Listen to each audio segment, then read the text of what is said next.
So at E3, I got to go hands-on with Luigi's Mansion 3. And I could talk all day about how the booth was cool and how they gave you neat swag at the end and all that jazz. But honestly, I want to talk about the game experience because they give you what I presume is a stage that's early in the game that ends with a boss fight. And there's a lot to talk about with it because there's a lot happening. You got to experiment with the plunger, with Luigi, with some of the hidden stuff in there. In fact, there was an entire collection of things you could get in this stage that I wasn't even aware of until the second time we played through it. That's right, I got to actually play it twice, as did Eric. And my impressions after the second time haven't really changed other than reinforcing what I was already thinking, and that is that Luigi's Mansion 3 has the potential to be Game of the Year. Yeah, that's right. I just said that about a Luigi's Mansion game. What have I been smoking lately? Honestly, coming into E3, I didn't think I would say that. I'm a Zelda guy, so why wouldn't I say Link's Awakening? Well, I mean, it's a remake, remaster, reimagining, whatever, and I'll have thoughts on that later, and it's very positive thoughts as well, but I can't give Game of the Year to a game like that, of course. And yeah, I played games that weren't just Nintendo. Borderlands 3, as an example, was an excellent experience, and I'm kind of looking forward to maybe playing some more of that later when it comes out in September. But Luigi's Mansion 3, there's something about it when you play it that feels right. Now, it doesn't mean everything's perfect because, of course, no video game is perfect. And I think my only complaint coming out of playing that demo twice is it's a little bit finicky with some of the controls. It takes a little bit to get used to. It doesn't feel as precise when, like it did in Dark Moon and the original Luigi's Mansion. However, a lot of it is mostly just adjusting to the gameplay. My second time through the demo, like the first time through when you're using the plunger gun as an example, I was having a hard time aiming that thing. But the second time I played it, I was just fine. And it's because I had the experience of the first time. So it wasn't just that I knew where to shoot it, it's that I just got better at aiming it the more I did it. So I think a lot of my complaints about the controls are just that they're different than they've been in the past. And just different in how it controls. Because now you have twin sticks, so you have multiple types of motion involved. A whole bunch of different moves that weren't even present in prior Luigi's Mansion games. One of the moves that we couldn't do like the little air gust up. That wasn't available in this demo, so I didn't get to try out that move. But everything else, well, your full arsenal was there, from the darker secret light to obviously the light flashing and the sucking and the pushing and all that jazz, the plunger stuff. Pretty much everything we've seen in the trailers is all there. All the basic Luigi's Mansion stuff and then some of the new stuff.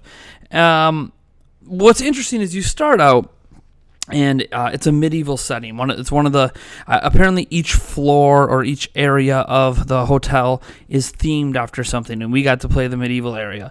And I'm a little biased when it comes to medieval stuff because that's like my favorite time period, especially when it comes to video games and or like reading fantasy novels. But what's interesting is it starts off where you're in this arena, and the ghost is kind of laughing at you or whatever, like the big baddie you're going to play later. There wasn't a name given, so I'm not exactly sure what his name is. Maybe it was given in Nintendo Treehouse or in an interview or something, but I don't know what his name is. But what's interesting is you start off up on the balcony, and you can't really, go down and face him right away. You need to go through the mansion and the various, levels in that area to go face him. And, there's just a lot of hidden secrets and stuff. And I think that's something I've come to respect in Luigi's Mansion games over the years, but it's also something that I think is very cleverly done in this game. One thing that has happened since the last time we saw Luigi's Mansion, which was just a little bit of footage in 2018, is that the game is much more detailed this time around. There's a lot more texture work going on. There's a lot more things in it. As an example, there's this part where there's these swords you can collect, right? And I think there was like 7 or 8 total for the whole area. However, in the section we were allowed to play, there was only 3. And one of the swords, you could clearly see where it was hanging in one of those cages that you kind of see in dungeons sometimes, and it was like, how do you get access to that sword? Well, there was actually a little propeller, but it was along the side, and it was really hard to see, not because the detail wasn't there, but because it was cleverly hidden thanks to some flames that were on another wall.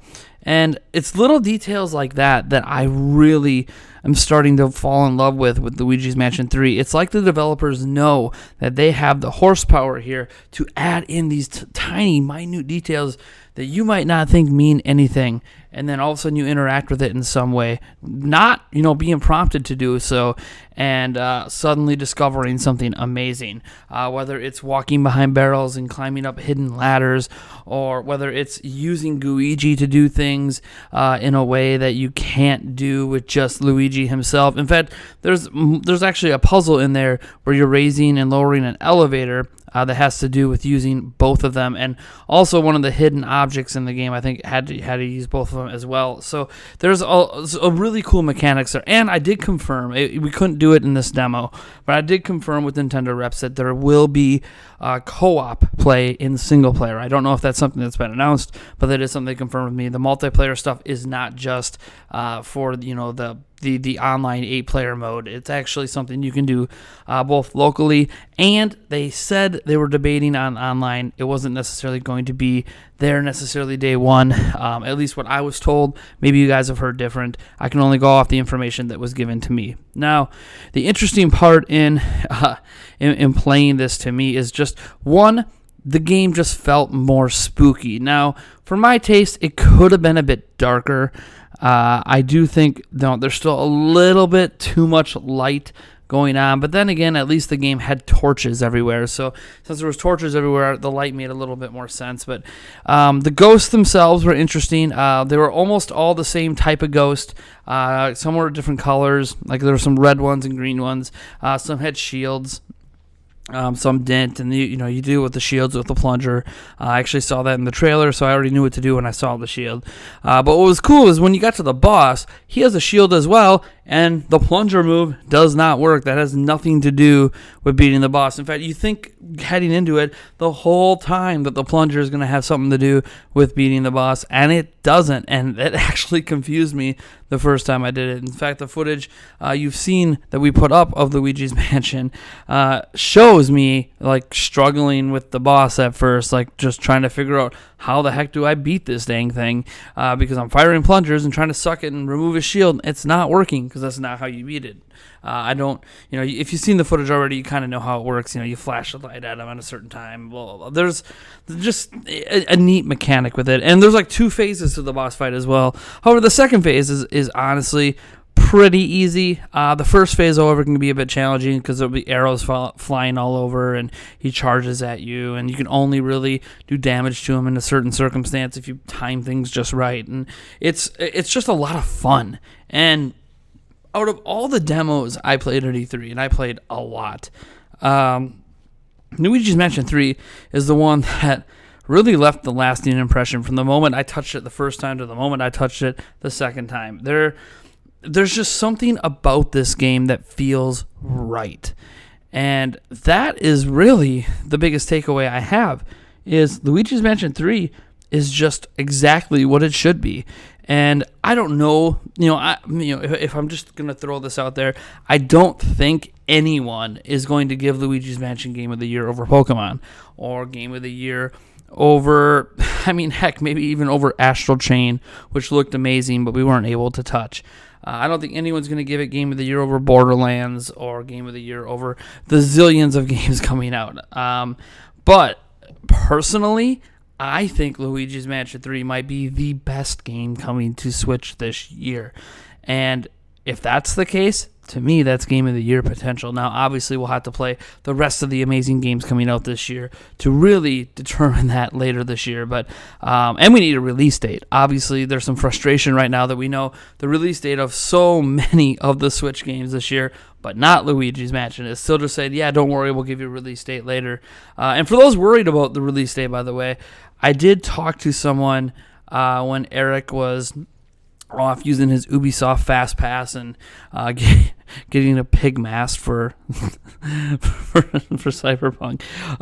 But What was interesting is when I was talking to the rep and asking some questions about Luigi's Mansion, I asked specifically about why isn't there a release date, and he said, well, the reason we didn't announce a release date is because we weren't sure when everyone else's games were coming out, basically all the third-party games, and they didn't want Luigi's Mansion 3 to release at a time where it gets overshadowed by a Borderlands 3, where it gets overshadowed, by whatever, the Call of Duty Modern Warfare or whatever the case may be. They didn't want it to become like Titanfall 2, which, granted, same genre as Call of Duty and Battlefield, but released like within the same period of those games and got completely overshadowed. They're trying to make sure Luigi's Mansion kind of has its own launch window in comparison to the other major games coming to the market.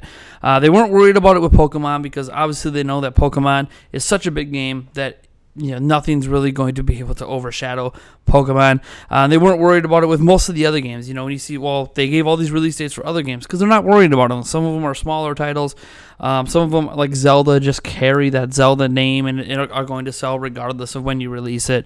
But Luigi's Mansion 3, there's a little trepidation there, despite the fact that Dark Moon sold significantly better than the original, and there's maybe an expectation that Luigi's Mansion 3 could be the best selling of the three.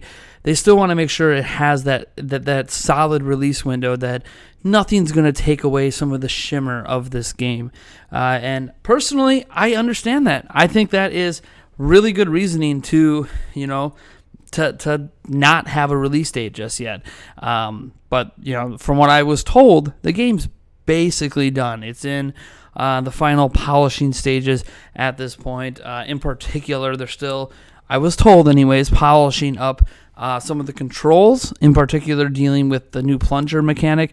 They've been messing around with it for a while, but they really wanted to see public reaction to it to really get feedback. And there were some reps that were asking for specific feedback on the plunger, and they were told apparently that they are supposed to be asking people how they feel about that item.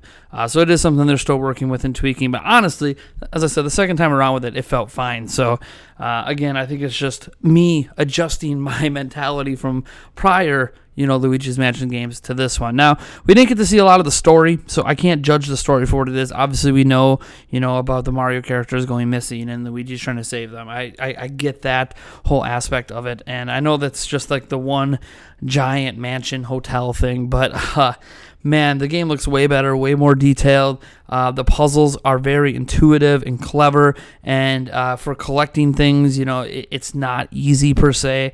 Even when you see something that's not super obvious how you get to that thing, like collecting the swords, you might say, I see a sword in this part of the level, but like there's no real clear indication of how you get to it, and I like that. The game doesn't hold your hand. If you're looking for a Luigi's Mansion game and you're hoping that it doesn't hold your hand, well, this is the game. Outside of, when it's just explaining, the bare basics of the controls, like, hey, have you ever tried using, the finding secrets, mode of the flashlight and going dark? It'll tell you that, but it won't tell you what to look for, and it only tells you that the first time. It doesn't tell you to use it again after that. So it's one of those things where, it's just introducing the mechanic, but then, hey, guess what? You're on your own. That's what I love about Luigi's Mansion 3, man. It is just on point. It's gorgeous looking. It nails it in every single aspect of this demo. And I get it. It's a demo. It's a vertical slice of the game. Maybe it's the best part of this game. I have no idea. But my personal hands-on impressions are Luigi's Mansion 3 is by far and away my game of show at E3, and clearly the favorite at this point to be game of the year, at least on Nintendo Switch. Anyways, folks, you let me know what you think about my impressions on this stuff down in the comments below. What you think just looking at the gameplay. Maybe you were at E3 and you went hands-on and you have your own thoughts. Let me know about all that down in the comments. Also, if you like this video, be sure to drop a like, subscribe for more content. We're also giving away a Super Smash Bros. Ultimate Nintendo Switch bundle, that special edition one that came out last year. Go ahead and check out that gleam.io link. And, oh boy, we'll catch you guys in the next video. Yes.